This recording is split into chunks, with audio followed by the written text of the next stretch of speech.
അസ്സലാമലൈക്കും. നമ്മളിന്ന് ചിക്കൻ മലർത്തി ഓവനിൽ വെച്ച് ചുട്ടതാണ് കേട്ടോ. അപ്പോൾ ഉണ്ടാക്കൽ കഴിഞ്ഞു.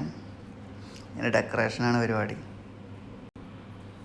അപ്പോൾ ആദ്യം നാരങ്ങൊക്കെ കട്ട് ചെയ്ത് വെച്ചിട്ടുണ്ട്. ഇനി നമുക്ക് പാഴ്സലി വെച്ച് കൊടുക്കാം.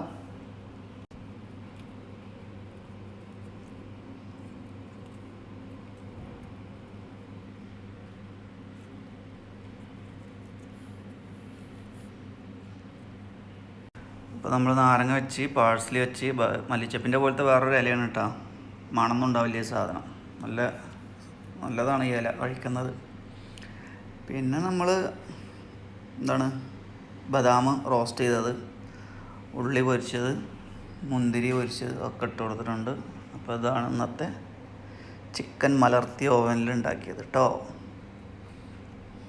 അങ്ങനെയുണ്ട്. ചിക്കനൊക്കെ നമ്മൾ നന്നായി വരിഞ്ഞ് മസാലയൊക്കെ തേച്ച് ദമ്മാക്കിയതിന് ശേഷം പിന്നെ അതിൽ നിന്ന് എടുത്തിട്ട് പിന്നെ നമ്മൾ ഓവനിൽ വെച്ചൊന്ന് ചോപ്പിച്ചെടുത്തതാണ്.